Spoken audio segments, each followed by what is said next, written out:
Hoy vamos a ver las cruzadas.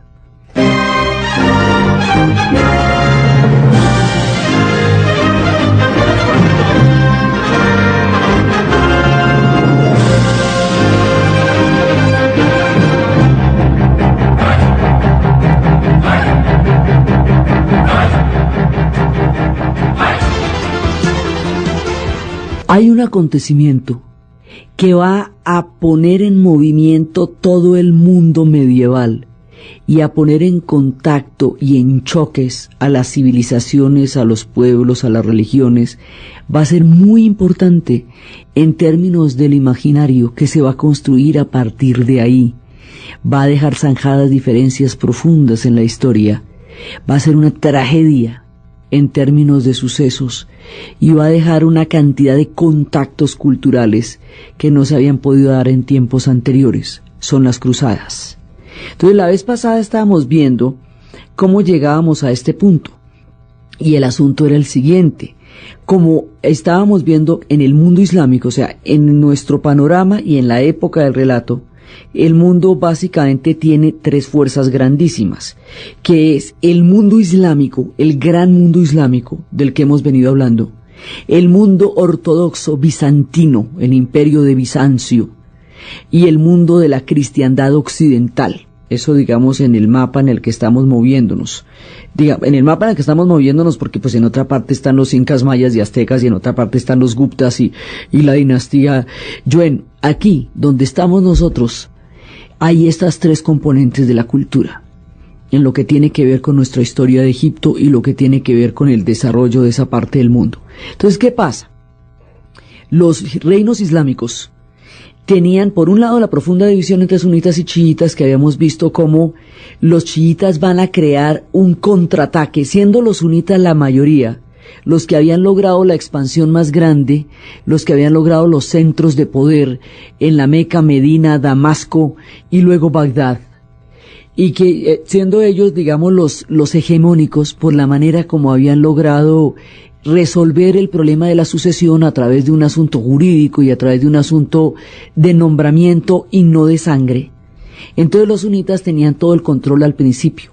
Luego los chiitas van a hacer un contraataque y lo van a hacer por el Cairo, lo van a hacer por Egipto y más adelante van a fundar la ciudad del Cairo que llamamos Al-Cair el Victorioso. Esos chiitas que vienen por Egipto, digamos que sale el contraataque, sale de Egipto.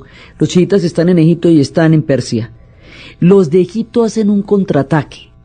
Ese contraataque, en el momento en que ellos se expanden, van a tomarse las capitales, van a llegar a tomarse Damasco, van a llegar a tomarse, a crear el Cairo y a generar un foco de poder del Islam desde el Cairo.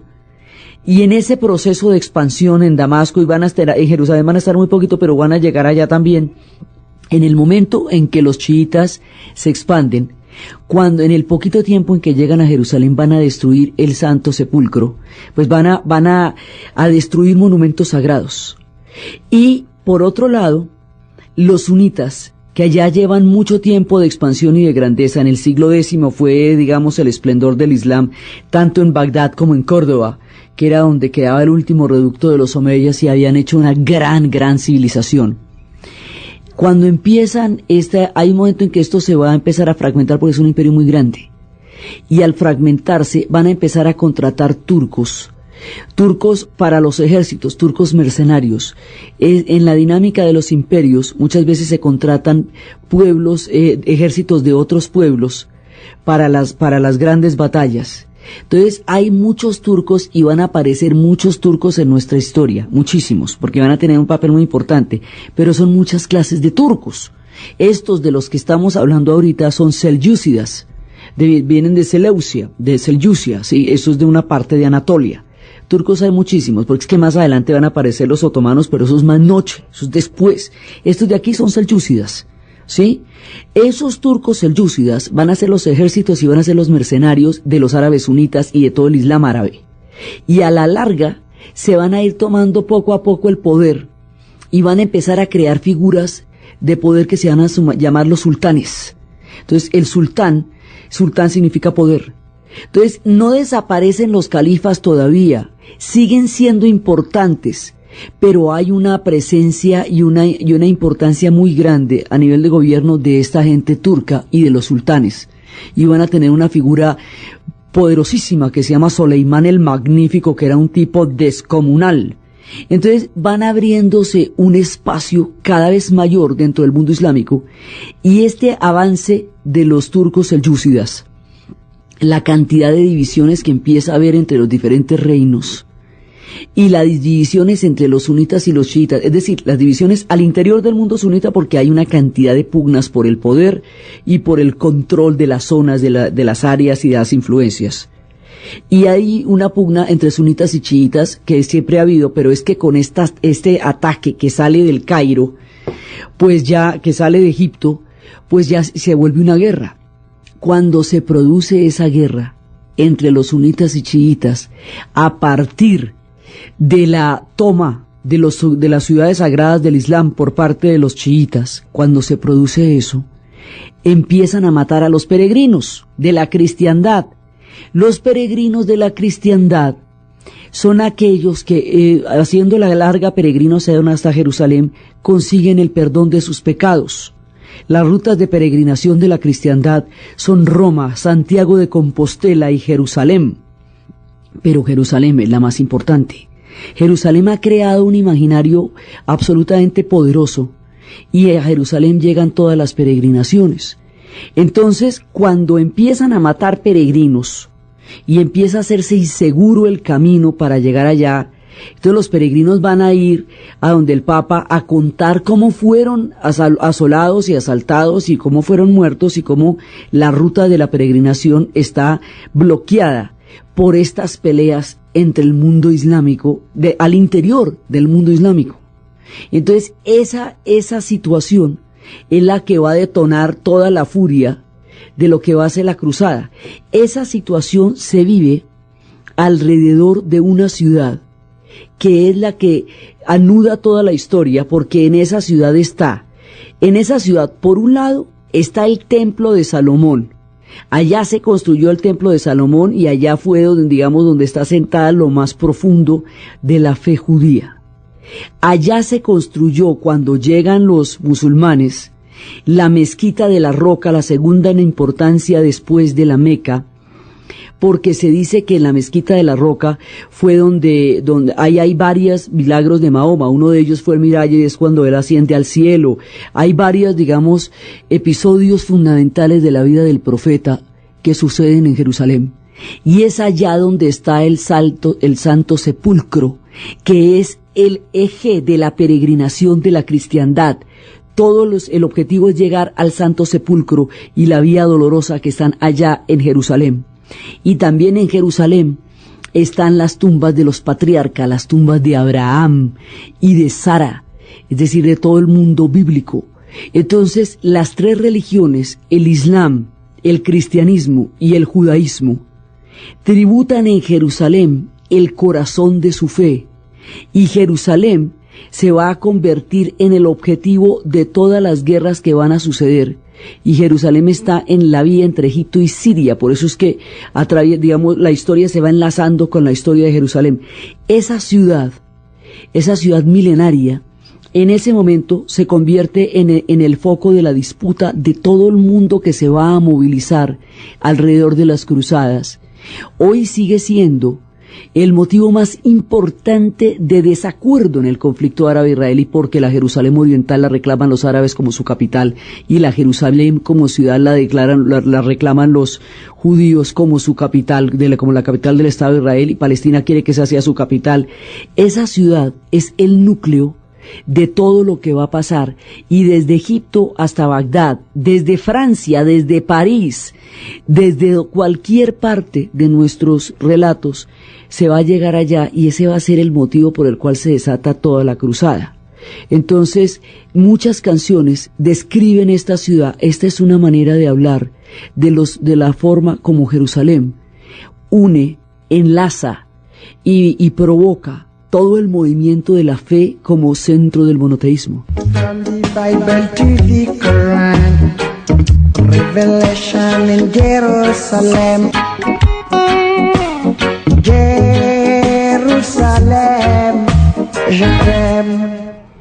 Alfa Blondy nos habla de esta ciudad donde han podido convivir también juntos judíos, cristianos y musulmanes. La ciudad donde dice Shalom, que es el saludo judío, Salam Aleikum, que es el saludo musulmán. Dice Jerusalén, aquí estoy Jerusalén, yo te amo. Esta Jerusalén es la que va, digamos, a quedar cometida en el corazón de todo lo que va a pasar. Entonces, esta Jerusalén, ciudad de judíos, de musulmanes y de cristianos, de todos los cristianos, ortodoxos y romanos, de todos los musulmanes, de todo, digamos, de todas las diferentes fes, esta ciudad, en el momento en que queda atravesada por la pelea entre los sunitas y los chiitas alrededor del contraataque chiita que viene de Egipto y bloquea las rutas, los peregrinos se van a quejarse al Papa.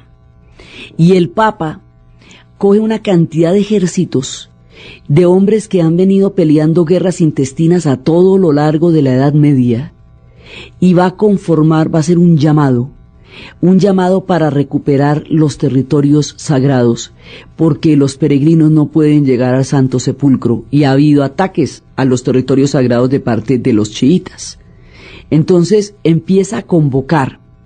La Iglesia ha tenido una serie de transformaciones en la parte occidental, porque el trato que se hizo entre Carlomagno y el Papa era que Carlomagno iba a ser el emperador, el Papa iba a ser el Papa, iba a existir unos estados pontificios.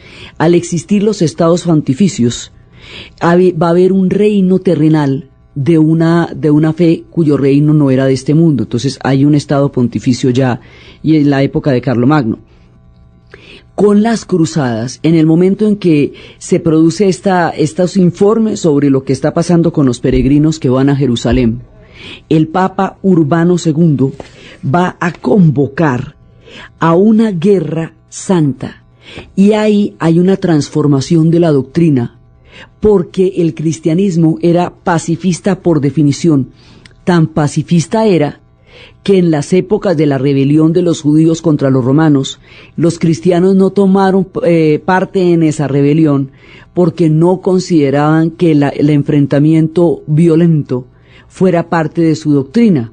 Cuando los judíos estaban esperando un Mesías macabeo, llegó un Mesías pacifista que daba la otra mejilla. En el momento en que se llama a una movilización armada para atacar a los que ellos llamaban herejes e infieles, que están en los lugares santos, a los llamados herejes, en ese momento la naturaleza pacifista, la naturaleza, digamos, de la otra mejilla, va a transformarse en la naturaleza de la guerra, y se va a convertir en una especie de yihad, una guerra santa. Entonces, la cruzada va a movilizar gente de todas partes, pero el epicentro de las cruzadas es Francia, es alrededor de los francos. Entonces, en Europa está surgiendo un mundo que es el mundo gótico, el mundo de los reinos godos. Esos reinos godos tienen sus principales asentamientos en Francia, son los franis. Sí, hay una parte en Alemania y en una parte de España. En la época en que empiezan las cruzadas, en España, que está bajo el califato de Córdoba y que es musulmana, empiezan a darse también las guerras entre los moros y los cristianos, que van a durar 3 siglos y que a la postre van a terminar con la expulsión definitiva de los moros y de los judíos de las tierras españolas, y España se va a convertir en un país gótico alrededor del proyecto de los Reyes Católicos 3 siglos después de que empecemos esta historia. Entonces, ¿qué pasa? Hay un mundo gótico. Ese mundo no es ni griego ni latino, no es bizantino, no es islámico, es un mundo gótico. Son los reductos cristianos que habían quedado, ese es un mundo diferente, una cultura distinta, que es la cultura gótica, que va a entrar a mover el protagonismo de este momento a través de las cruzadas. Y el epicentro, como habíamos dicho, es Francia. Entonces Francia llama a la cruzada. Entonces, ¿la cruzada qué es? Eso arranca a todo el mundo deja su casa, todo el mundo deja sus enseres, su trabajo, su vida, y se van a atacar en un fervor religioso, en un ataque de fanatismo, de locura, de delirio. Atraviesan el mar, Pedro el Ermitaño, pero además ellos no saben dónde queda Jerusalén. Hay un Jerusalén imaginario, hay un Jerusalén presente, hay un Jerusalén bíblico que todo el mundo tiene como parte de su vida, pero finalmente nadie ha visto dónde queda y nadie se imagina la distancia que hay entre Francia y Jerusalén, que eso es medio mundo. Entonces todo el mundo agarra para allá. Y salen, en un principio sale todo el mundo, salen familias enteras, con niños y todo, y viejitos, y perros, y burros, y cabras, todo el mundo para la cruzada. En esas cruzadas hay mucha gente llena de fe, imbuida por un fervor religioso. Hay una cantidad de sinvergüenzas que también quieren aprovechar el saqueo. Hay una cantidad de pecadores de los más terribles, porque como eso perdonaba los pecados. Entonces ahí van las puras joyitas también, van una mano de joyitas que en una de esas quedan perdonados de los pecados, porque si usted muere combatiendo por el reino de Jesús, entonces usted directamente va al cielo, exactamente lo mismo que en la yihad musulmana si se muere defendiendo la fe del Islam, igualito.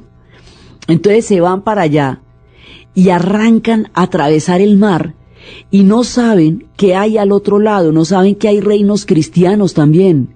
Y como no saben que hay reinos cristianos, los arrasan. Consideran que todo lo que vayan a encontrar al otro lado del mar en los territorios bíblicos es herejía. Y parejito van matando musulmanes, lo mismo que cristianos, lo mismo que judíos. Van matando a lo que se mueva y a lo que se quede quieto. Entonces van de una manera, van con toda la armadura de los caballeros medievales, entonces van con toda esta armadura de hierro, con los caballos también protegidos por las armaduras. Entonces lo que usted ve es una especie de tanque que no es vulnerable a las flechas. Entonces estas avanzadas, primero viene la población, digamos la turba, una turba de gente que se vaya a la loca, y después detrás vienen los ejércitos. Entonces estos ejércitos que tienen esta forma de tanque, son como tanques blindados pero a caballo, no son penetrables por las flechas, entonces no es fácil vulnerarlos. Entonces aterran, esa visión aterra, y van llegando, y van atravesando, entonces producen una especie de terror, porque van llegando y van arrasando, van acabando con todo, van matando a todo el mundo, pasan las ciudades a cuchillo, no respetan la palabra, le dicen a los ciudadanos que a los habitantes de las ciudades que si se rinden les perdonan la vida, y mentiras que los matan. Incluso hubo una ciudad en donde hubo canibalismo por el estado de hambre y de digamos ya de desesperación en que estaban los cruzados. Entonces ese incidente se volvió una imagen del terror. Entonces desde el punto de vista de los árabes, las cruzadas son un ataque de lo más bárbaro, de lo más salvaje y de lo más aterrador que pueda haber, porque no contempla ninguna de las leyes de la guerra, no respeta honor alguno, no tiene ninguna palabra y arrasa. Entonces esto es una herida muy profunda que queda en Oriente, tanto entre los cristianos, que llaman a los europeos francos, como entre los musulmanes, que los consideran los artífices de un daño aterrador que les hicieron a ellos. Entonces esa primera cruzada, digamos, primero ya la manera como se manifiesta, además los cruzados llegan y encuentran que hay unas civilizaciones poderosísimas al otro lado, que los bárbaros son ellos, porque estas civilizaciones pues conocían la seda, los brocados, la muselina, el algoritmo, la matemática, la química, comían con cubiertos, pues era gente refinadísima. Lo que pasa es que los cogen cuando están divididos entre ellos, un poco como pasaría con la llegada de Cortés al mundo azteca. Era un pueblo y un imperio muy poderoso, pero Cortés llega cuando hay profundas divisiones entre los aztecas, los toltecas, los zapotecas y los olmecas, y esas profundas divisiones son las que permiten que con el asombro de las nuevas armas los debiliten hasta el punto en que los puedan conquistar. Entonces la primera cruzada se va a encontrar con un Islam dividido. Y el Islam está tan dividido que si atacan un reino, probablemente los otros no lo defiendan porque necesiten que ese reino se debilite, porque de pronto el sultán le interesa gobernar ese territorio. Esa división tan profunda del mundo islámico hace que el mundo islámico no entienda la cruzada, no entienda de qué se trate. Entonces lo primero que piensan es que son ataques de Bizancio, pues se han venido guerreando con Bizancio un buen rato. Otro ataque de Bizancio no es novedad. Dice uno, ay, otra vez está tocando Bizancio. porque vienen reinos cristianos. Se llaman cruzados porque van a bordar sobre su ropa una cruz en el pecho y en la parte alta del hombro. Si usted llega a tener la cruz en la espalda, significa que usted fue un peregrino de Tierra Santa, estuvo en Tierra Santa y ya regresó. Eso significaba la cruz en la espalda. Pero la cruz en el pecho y la cruz en la parte alta del hombro es una manera de decir que usted va en la guerra por la fe y la reconquista de los territorios sagrados. Eso lo hace un cruzado. Usted va en nombre del Papa Urbano II y va a retomar los lugares santos. Entonces, no distinguen los musulmanes al principio que estos cristianos no vienen de Oriente, no son bizantinos, sino que vienen de la Europa, de la Europa occidental, que está muy lejana para ellos. De esa Europa occidental, la referencia que habían recibido eran los peregrinos. Pero esos ejércitos con estas armaduras los toman completamente por sorpresa, porque es que no los tenían en su mapa, o sea, no estaban en su película. Y estos llegan a lo bestia y les pegan la arrasada más impresionante. Y así, en la primera cruzada, se toman Jerusalén los cristianos. Y al tomarse Jerusalén los cristianos, van a fundar una serie de reinos. Esa toma de Jerusalén es una barbaridad. Atacan, van a poner cruces sobre la mezquita, sobre el domo de la roca, van a atacar la tumba de Abraham. Digamos, hay una primera forma que es brutal, y esa brutalidad con que atacan los lugares sagrados del Islam, pues alborota el parche del Islam y llama a la guerra santa. Entonces viene la yihad contra la cruzada, y esto se va a volver la yihad contra la cruzada, y ahí se van a dar la guerra. Porque imagínate tú. Entonces, en ese momento, cuando va pasando eso, viene la primera cruzada y los musulmanes se ven enfrentados a un conflicto mucho mayor que el que tenían entre ellos. Ellos estaban peleando entre sunitas y chiitas y estaban en su propia guerra y tenían todas las luchas intestinas por los poderes de los sultanes con respecto a los califas y con respecto a de los turcos que se van tomando poco a poco el Islam, que hasta ahora ha sido hegemónicamente árabe. Pero esto que está pasando es distinto. Esta gente es de otra parte y está en otro cuento completamente diferente, y eso los reinos islámicos no lo alcanzan a comprender sino hasta que ya se han tomado Jerusalén. 1, 2, 3 por mí, cuando me acuerdan ya están, pero mejor dicho, clavadísimos. Entonces, lo que va a pasar de acá es cómo la reacción de los reinos islámicos frente al ataque que van a tener en ese momento por parte de la cristiandad. Entonces, aquí es donde se van a formar los imaginarios más impresionantes. Se van a formar unos imaginarios muy poderosos en uno y en otro lado, porque se van a formar los reinos cristianos. Y estos reinos cristianos los cristianos, una vez tomada Jerusalén, van a fundar reinos allá. Y van a tener a unos caballeros que van a custodiar, porque es que en Europa está la cultura del caballero, está la cultura del honor y está la cultura del honor entre ellos, ¿no? Porque con los árabes no conocían mucho la cosa. Y entonces resulta que ahí, en ese momento, van a poner a custodiar los lugares sagrados a unos personajes que, por ser los caballeros que cuidan el templo, se van a llamar los templarios, los caballeros del temple. Y esos caballeros del temple proceden de una leyenda. Se habla de una leyenda en la cual los templarios, que van a tener una importancia muy grande, los templarios van a desarrollar una economía, una serie de maniobras financieras, y van a ser, digamos, los financistas de ese reino de Jerusalén. Y durante más de un siglo ellos van a gobernar en Jerusalén, van a administrar Jerusalén y van a crear los reinos cristianos de Jerusalén. Entonces, se dice que los templarios llegaron a ser tan supremamente poderosos porque tenían una serie de secretos con los cuales garantizaban su poder frente al papado y el respaldo del papado y el respaldo del rey. Entonces se dice que el secreto de los templarios era que ellos conocían el verdadero secreto del Grial. Este imaginario es importantísimo, importantísimo, porque va a forjar imaginarios muy importantes dentro de todo el mundo de la caballería, dentro de Arturo, dentro de todas estas leyendas. Entonces se habla de un caballero puro, que era Percival, que otros en otras partes lo llaman Galahad. Entonces es un paje y va empuñando una lanza de hierro, y entonces él va a tener una visión. En la visión se va a encontrar con un doncel que tiene una lanza de hierro con una gota de sangre en la punta. Luego con una hermosa doncella que tiene un grial del cual emana una luz sobrenatural y maravillosa. Y luego con otra doncella que tiene una espada rota. Entonces las preguntas son, ¿qué significa la visión? Entonces el caballero la primera vez no entiende la visión y pierde el año. La segunda vez se le vuelve la visión otra vez y las pruebas, y entonces le dice que la doncella de las manos pequeñas, y él tiene que entender eso para poder restaurar los reinos. Este es el secreto de los templarios, de por qué los templarios van a ser tan poderosos.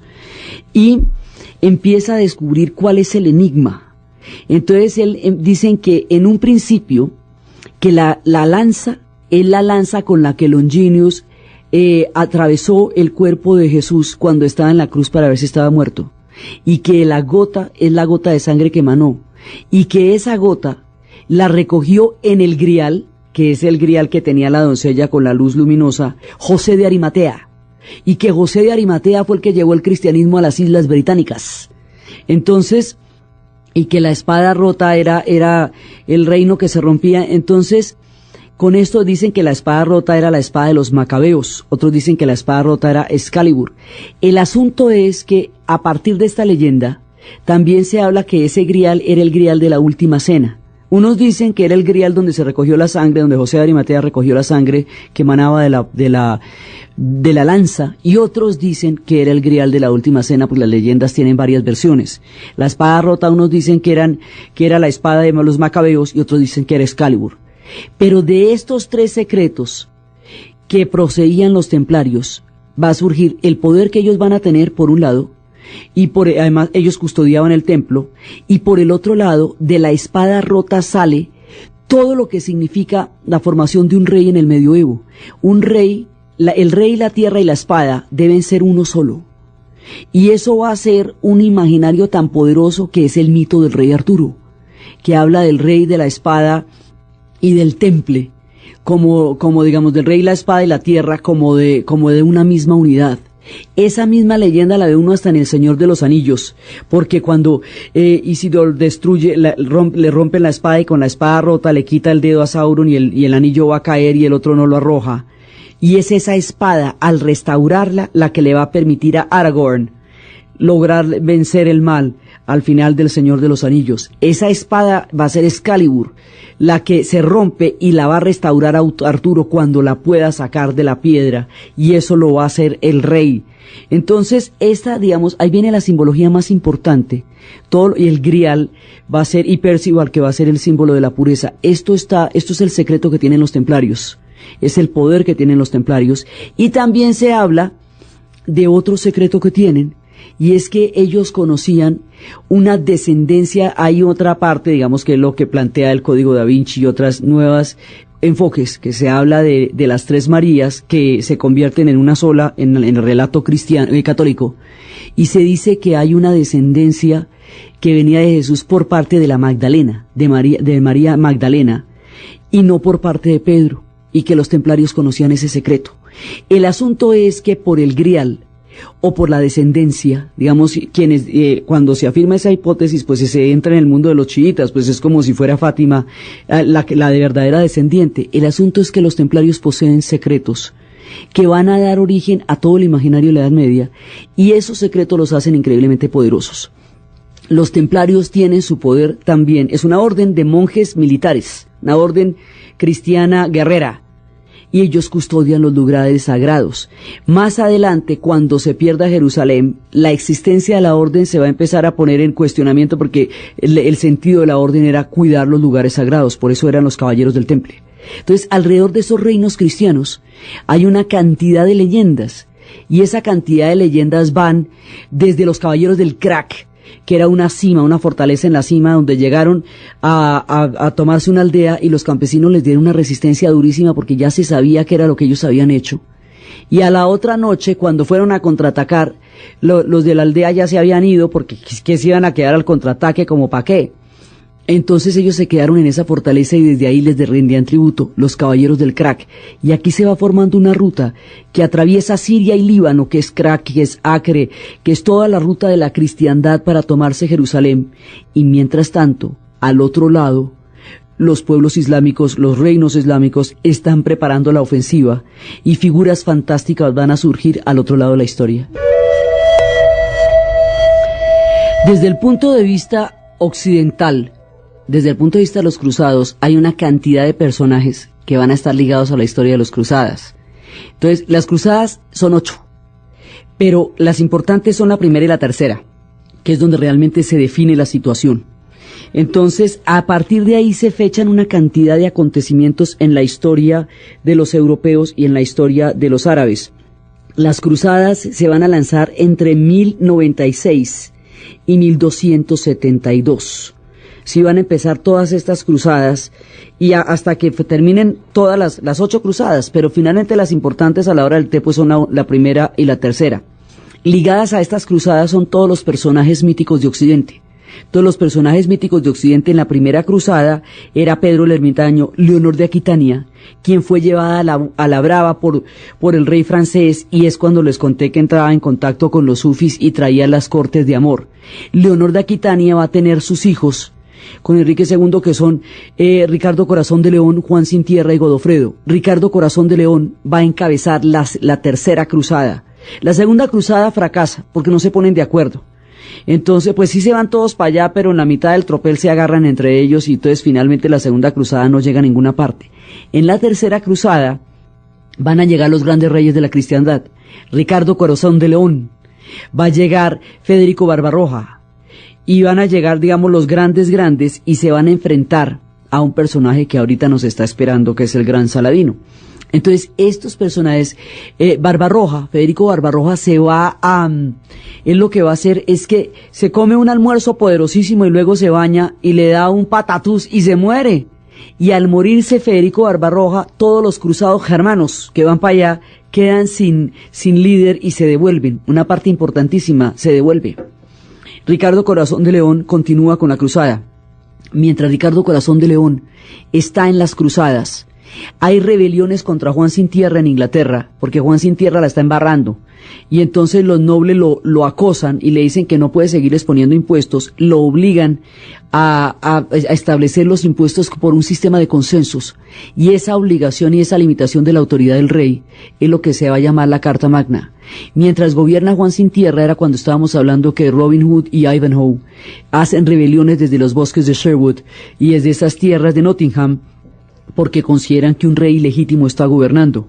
Entonces todas esas leyendas corresponden a esta época, a toda la época de las cruzadas. Por eso son tan populares en el cine y se ha visto tanto a Errol Flynn y a todos estos actores en todas estas gestas de la época de caballería.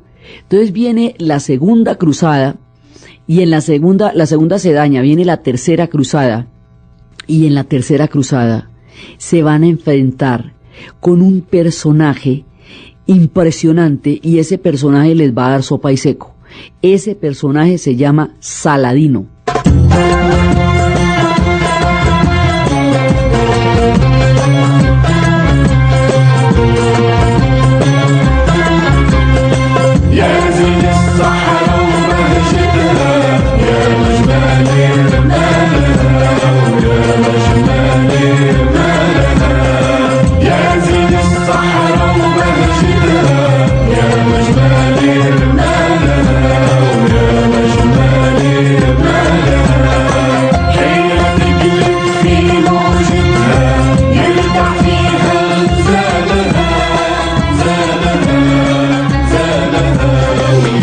Saladino va a provenir de una tribu nómada de las montañas del Kurdistán. Saladino es kurdo. Y en aquella época se usaba que estos montañeses se habían convertido a la doctrina de Mahoma cuando la caída del imperio persa, y junto con otros muchos pueblos asiáticos y africanos, era a la usanza de la época, los jóvenes kurdos eran enviados a servir a los caudillos árabes para que así pudieran lograr fortuna. Entonces así se van a trasladar 2 hermanos a Bagdad, y la fuerza, la pilera, la rectitud de esos 2 hermanos va a hacer que poco a poco vayan adquiriendo posiciones importantes dentro de Bagdad y que se les vaya a confiar misiones delicadas y que vayan a encontrar, entonces van a entrar en contacto con la civilización, ya no van a querer regresar a las montañas donde el papá ni nada, y se van a quedar allá de gobernadores. Ayub el Mayor se queda de gobernador de la pequeña ciudad de Tikrit, y en esa ciudad de Tikrit va a tener en una aventura fugaz de esas sensuales de la ciudad de Tikrit, en 1138 a un pelado que se llama Saladino. Y Saladino va después, va a crecer en ese mundo y va a crecer en Bagdad y va a servir al rey. Después el rey va a tener, su tío va a tener altercados y se va, y su padre también, y él se va a quedar allá. Y van a empezar a trabajar, a vivir con Senkis, el rey de Alepo, que va a empezar a entender las cualidades de estos personajes. Senkis se va a volver, ese rey Senkis de Alepo va a ser uno de los más encarnizados enemigos de los cruzados que se habían establecido en Jerusalén y que habían convertido eso en bastiones de los reinos cristianos. Entonces, ahí en ese momento, para cuando Saladino empieza a destacarse, la guerra entre los musulmanes y los cristianos lleva todo el siglo que ha pasado entre la primera cruzada y esta época, y después Enki le va a quitar las ciudades de Edesa, las de San Bernardo, y empieza la segunda cruzada, que es como un huracán, pero la segunda cruzada no va a llegar a su destino, fracasa. Entonces, ahí es cuando empiezan, a formarse los imaginarios del terror alrededor de los francos en la parte del mundo árabe. Para los árabes, la idea de las cruzadas es una idea aterradora. Es el recuerdo de una experiencia traumática a nivel masivo de genocidios. Para ellos es aterrador la palabra cruzada y la idea de una cruzada. Esto quedó en el imaginario de ellos, de esculpido con sangre y horror. Entonces, cuando todo esto, Saladino tenía 9 años y este rey Senkis va a ser asesinado. Entonces el hijo Nureddin lo va a suceder y ese Nureddin llama a la yihad, a la guerra santa coránica por la recuperación de los lugares sagrados, y empieza a hacer desfiles militares, y en ese ambiente va a crecer Saladino. Nureddin se va a apoderar de Damasco, y ya Saladino está más grandecito. Entonces finalmente Saladino va a llegar a ser visir. Y cuando, poco a poco, ascendiendo dentro del poder y viendo el mundo de las cruzadas, cuando Saladín va a llegar a ser visir, Saladino va a empezar a comandar los ejércitos contra los cruzados. Entonces Saladino empieza a entender. Saladino es un personaje muy particular, porque es un personaje, es un gran guerrero, es un gran diplomático, es un político, es un gobernante, es un tipo de honor y es un tipo de astucia. Cuando él ve esas fortalezas que son los caballeros medievales montados en esas armaduras, el tipo se da cuenta que usted no puede cargar de frente contra ellos porque ahí no tiene chance. Que su fuerza está en su capacidad de choque, pero que esas armaduras los hacen increíblemente lentos. Entonces, que el truco es la movilidad. Entonces, Saladino juega un juego de agilidad y se mueve rapidísimo, y los caballeros feudales los francos en esas armaduras no se pueden mover con facilidad. Pues intente usted ahí en esos calorones por allá de esas tierras, pues eso se vuelve muy complicado. Entonces empieza a hacer al quite y afloje con ellos, y los va a mantener, los va a mantener yendo y viniendo por todas partes. Y Saladino, con la astucia, se va a tomar después Jerusalén, y el tipo va a ser un reino. Él va a ser visir del Cairo, va a ser visir en Egipto, y en Egipto va a ser, de ahí en adelante, el tipo coge una expansión que va para Siria y para Jerusalén. Entonces la historia de Egipto, la historia de Siria y la historia de Jerusalén está estrechamente ligada en todo sentido, para allá y para acá. Entonces, la habíamos ligado en la época del cristianismo, la habíamos ligado en la época de la expansión del Islam, ahora con las cruzadas vuelven otra vez a estar juntas. Y ese reino que gobierna Saladino, él se retoma, va a volver a tomar Jerusalén. Cuando toma Jerusalén de nuevo, la otra vez la vuelve islámica, Saladino se va a cuidar muchísimo, muchísimo, muchísimo de no hacer ningún adefesio, de no cometer ningún desmán en Jerusalén, en contraste con lo que habían hecho los francos. Entonces lo que Saladino va a hacer es entrar de una manera muy respetuosa, porque el día que el Islam llegó por primera vez a Jerusalén, el primer gobernante islámico que llegó en un camello blanco, rezó con los ortodoxos, se sentó junto a ellos, rezaron en diferentes lugares, porque si no le hubieran puesto una mezquita y no en sus iglesias, pero sí en otros lugares, y ahí pusieron otras mezquitas, y entraron en una comunión de fe desde el principio. Luego los chiitas atacaron los lugares santos, y luego los cristianos arrasaron. Entonces, en contraste con los chiitas y en contraste con los desmanes que habían hecho los cruzados, y particularmente Jerusalén, Saladino se porta como un príncipe, ala. El tipo entra con los mejores modales, con el mejor honor, para sentar una diferencia entre el pueblo que él representa y la civilización de donde él viene, y la barrida tan espantosa que se había vivido en Jerusalén en el momento de la caída, y retoma Jerusalén. Entonces, el resto de las cruzadas, esta es la tercera cruzada. Aquí en la tercera cruzada están los bestsellers, ¿ve? Porque ahí está Ricardo Corazón de León, ahí está Saladino, ahí están los propios. Esta es, digamos, la cruzada más importante. Ahí los musulmanes recuperan Jerusalén. Y el resto de las cruzadas se van a dar para ver si los caballeros cristianos vuelven a tomar eso a Jerusalén, y no lo van a volver a tomar jamás, y no se lo tomaron, y chao el amigo. Eso quedó en manos de los musulmanes desde el momento en que Saladino retoma y reconquista Jerusalén. Entonces Saladino va a ser este tipo importantísimo, y la guerra se va a dar entre los dos, hasta que llega, digamos, de aquí van a venir muchas otras cruzadas, y va a venir muchas disputas por este territorio, hasta que finalmente, digamos, el asunto de Jerusalén se resuelve de la siguiente manera. Saladino, como era tan guerrero como diplomático, militarmente hablando, los va a desconcertar, los va a despistar, les da la vuelta, los trata como si fueran rinocerontes y se les aparece por detrás. Es un tipo de una sagacidad y de una rapidez que los cruzados no pueden contra él, pero él tampoco va a poder mantener esta guerra eternamente. Entonces, al final, para ponerse de acuerdo en cómo van a tratar el asunto de los reinos, cuando Saladino tiene todo el poder y está en condiciones de arrasarlo si así le parece, Saladino pacta con los cruzados de Occidente la protección de los reinos cristianos. Entonces, esa protección de los reinos cristianos hace que en este momento haya reinos cristianos en esta parte.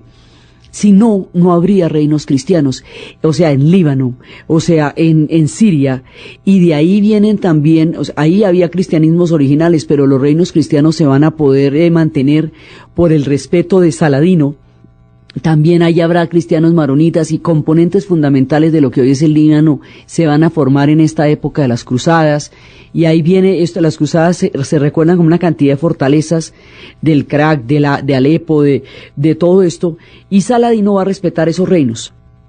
Al respetar esos reinos hace posible que existan. Entonces va a haber muchas más cruzadas, pero fundamentalmente las posiciones quedaron definidas entre la primera y la tercera cruzada. Ahí quedaron, incluso hubo otra cruzada donde el rey de Portugal se fue de puro romántico y de puro delirante a pelear allá y murió, y Portugal se quedó sin rey, y España eventualmente va a fagocitarse el reino de Portugal. Muchas cosas pasarán, habrá una cruzada de niños, pensando que como los niños estaban con Dios no les va a pasar nada, y los pasaron fue a cuchillo. Las cruzadas, como digamos, el acto de la cruzada es terriblemente cruel. Y la crueldad de la cruzada, ese carácter bélico, fanático, sectario, que no distingue nada, que arrasó todas las ciudades, va a ensombrecer, por ejemplo, el corazón de Francisco de Asís, quien regresando de una de las cruzadas va a llegar a Grecho, Italia, y destrozado por toda la carnicería que vio en nombre de la fe, va a pensar que cómo pudo suceder todo esto en nombre de alguien que había traído era un mensaje de paz, de reconciliación y de armonía, y que había que encontrar un camino para tomar esa reconciliación de nuevo, y el camino que decide para tomar esa reconciliación era reconstruir el nacimiento de ese Dios que había traído el perdón, y por eso recrea el pesebre. Él vio un pesebre en Jerusalén cuando pasó por allá, y lo recrea en Grecho, y así es que empieza a celebrarse la Navidad en el mundo cristiano a partir de Francisco de Asís, y la desesperación y la tristeza profunda de las cosas tan amargas, dolorosas y crueles que ha visto en las cruzadas. Entonces las cruzadas dan para un montón de cosas. Por otro lado, las cruzadas permiten el contacto entre Oriente y Occidente, contacto que se había perdido porque estos mundos se habían aislado. El mundo europeo de Occidente se había aislado en todas las rencillas y en todas las disputas cuando cae el Imperio Romano. En el momento que cae el Imperio Romano desaparecen las grandes ciudades. El conocimiento deja de estar a la luz pública y se va a concentrar en las abadías, porque la iglesia es la que se va a tomar el mando del medioevo, y eran los antiguos monjes del Imperio Romano. Entonces ellos van a volverse los frailes del medioevo. En las abadías se va a concentrar el conocimiento. La gente del común no va a tener acceso a la información ni a la educación. Por eso cuando llegan a las tierras llamadas santas, en esas tierras sagradas no distinguen cristianos de musulmanes ni de judíos, ni que hay unos pueblos con una cantidad de civilizaciones, no distinguen nada de eso, sino que llevan una única mirada, y es que ellos van para adelante y todo lo que hay ahí es herejía. Entonces las cruzadas tienen ese componente tan terrible. Las cruzadas van a permitir que una cantidad de conocimiento que estaba represado y que no llegaba de la Europa occidental porque las abadías concentraban toda la información, fluya. Y a través de eso van a llegar las universidades, las traducciones de los textos de Aristóteles, los tenedores. Van a llegar una cantidad de información, muchísima más información sobre la cultura griega, de la que ya no se disponía en Occidente porque se había quemado en toda el desbarajuste de la caída del Imperio Romano de Occidente. Y las cruzadas van a ser muy importantes por el intercambio de información, por los imaginarios que se tejen alrededor de ellas. Ninguna cruzada recuperará Jerusalén. Después de que Saladino se la tomó, nadie lo volvió a sacar de allá. Pero esas cruzadas, de una manera dramática y brutal, movilizan todo el mundo de esta época en la historia. Ponen en contacto civilizaciones que habían estado aisladas las unas de las otras, y cambian totalmente la historia de todos los pueblos que estaban en ese momento en la tierra. Mientras tanto, los egipcios, partícipes de todo esto, van hacia la formación de nuevos reinos, los reinos de los mamelucos, y esos reinos van a darnos una forma mucho más definida de lo que va a ser la historia de Egipto dentro del Islam y en la era de la modernidad y en todas las historias que van a pasar de aquí en adelante. La formación de los mamelucos, que son ejércitos tomados también ejércitos esclavos tomados por los árabes y que van a darle un carácter completamente diferente al mundo de los egipcios. El fin de las cruzadas, el balance de lo que queda y el mundo que va a pasar después es lo que vamos a ver en el siguiente programa.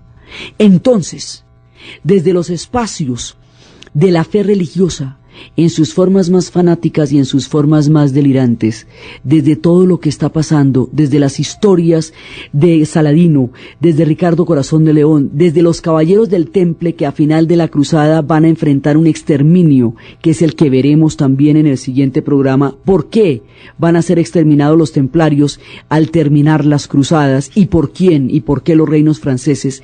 Desde todo este movimiento de caballeros, ejércitos, guerreros, alfanjes, ciudades, fes y monumentos en la narración, Diana Uribe, en la producción Jessy Rodríguez, y para ustedes feliz domingo.